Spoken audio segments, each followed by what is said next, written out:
Simple question, are you planning any major trips such as the PCT, Continental Divide, and or Colorado Trail? I get asked this question a lot, obviously, because like people want to know, like you're a thru hiker, like when's your next thru hike? It's a pretty reasonable thing to wonder about.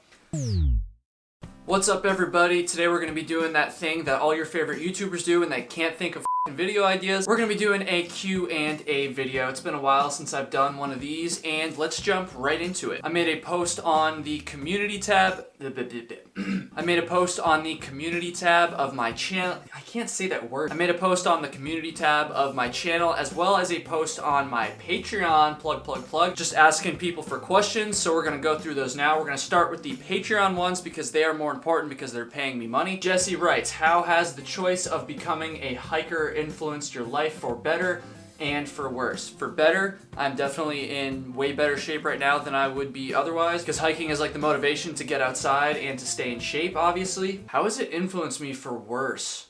The only thing I can think of for worse is just that maybe I'm just like less available to like do other things in my life because I spend so much of my time on like hiking and making videos and stuff, but I think it's totally worth it. What made you start your YouTube channel? Shout out to Mike in the Woods. I've always liked YouTube. I don't really watch movies or TV shows very much. I think most of that stuff's a bunch of garbage, to be honest. I just like the independent spirit of people making like their own content on YouTube. And so that, coupled with the fact that I studied digital art and like media when I was in college, and the fact that I'm just a hiking nerd, just kind of combine all that into one, and it was kind of a no-brainer. When are you gonna do an overnighter or multi-day in the winter wonderland you experienced recently? So if you haven't been following super close, recently started getting into winter hiking here in Vermont, where we obviously have pretty harsh winters. And so a lot of people have been asking me, like a lot of people, when are you gonna go from day hikes in the winter to overnights in the winter? And I hate to let everybody down, but the truth is that's not gonna happen.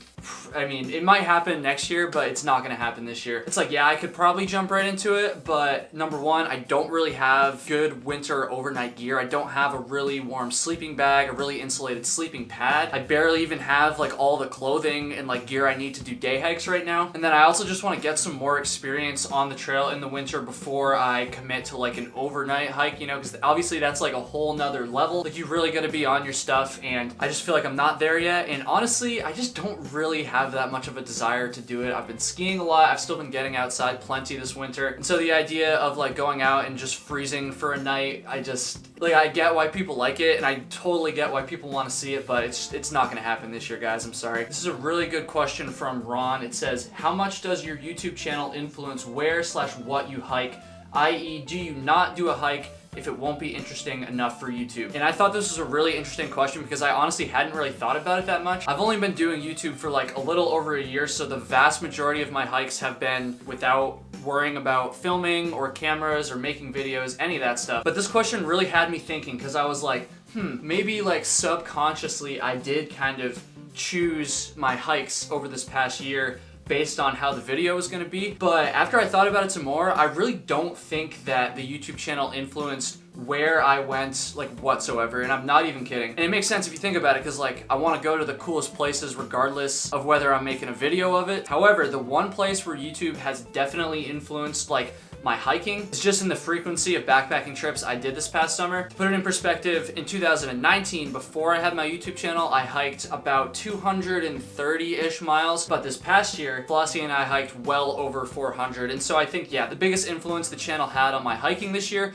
was just the frequency of it, which is a really good thing. Bennett wants to ask, simple question, are you planning any major trips such as the PCT, Continental Divide, and or Colorado Trail? I get asked this question a lot, obviously, because like people want to know, like you're a thru hiker, like when's your next thru hike? It's a pretty reasonable thing to wonder about, and I haven't really like given any super straightforward answers, and I'm a little bit hesitant to do so because I don't want to like lock myself into anything and then have to like tell everybody like, oh, my plans changed. The truth is, Flossie and I really wanted to do the PCT this year. Like we kind of have been thinking about doing it ever since we finished the AT, but because of COVID, because of the fact that California is still locked down and it's just such a shit show with all the regulations and all that stuff, we're probably not going to do it this next year. Like, we probably could, but we just don't want to. Like, we'd rather just wait another year or another 2 years, however long it takes, until things calm down and until things become like less legally like questionable and less like politically divisive. Like, I mean, the fact is right now there's literally a whole debate going on about whether or not it's even like ethical to thru hike in 2021, which is just so sad. And so we're just gonna try to avoid all that. We're just gonna stay put. All right, now we're gonna jump over to the YouTube community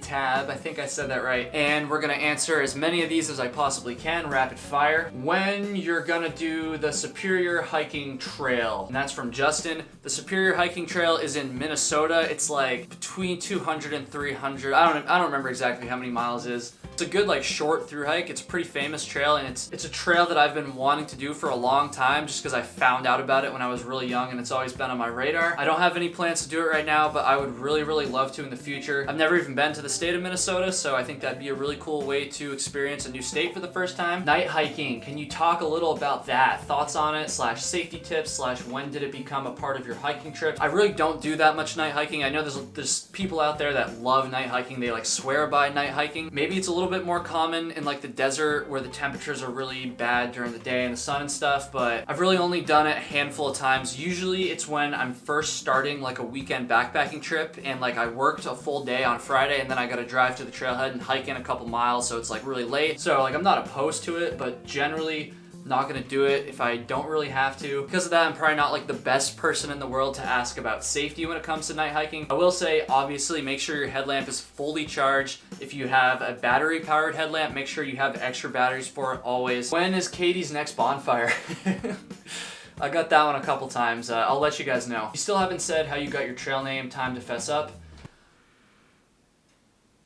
What's your day job and did you go to college? If so, where and what studies? I'm a software developer. That's my day job. I don't really make that much money from YouTube at all, not even close to like full-time thing. I went to Clarkson University in Potsdam, New York, and as I said earlier, I studied like digital art, and I also had another major, which was computer science. I had 2 majors because I'm a weirdo nerd. What did you think about trail blogs or similar writing? I'm not enthusiastic about writing or charging and typing, but I am drawn to the idea of at least bringing a pocket notebook. So I think what this person's referring to is like journaling, like while you're actually on trail, like maybe during a thru hike or something like that. I tried that once when I like first started backpacking. I wrote an entry for like my very first day ever, and then I just never had the desire to do it again. So if you like to write and you like to document your trips like that, it's definitely awesome, but I feel like I just don't like to write enough to bother doing that. I definitely don't want to carry it because I'm a ultralight weirdo, so that's gonna be a thumbs down for me. But hey, you should try it if you want to. Think you will ever come out west and do some hikes out here besides the PCT? I think you could do the JMT and definitely add something new to that collection of documentaries and vlogs. Well, we already talked about the PCT thing, but I would definitely like to go out west and do a shorter thru hike. In fact, I really want to make that happen this upcoming summer. I don't really know what trail yet though, so if you have suggestions for trails that are ideally under 200 miles, because I still gotta work and I gotta take time off and stuff, leave a comment and let me know what trail I should do out west during the summer, because I think that would be really, really fun, and it'd probably be a good like preparation hike for a longer thru hike out there like the PCT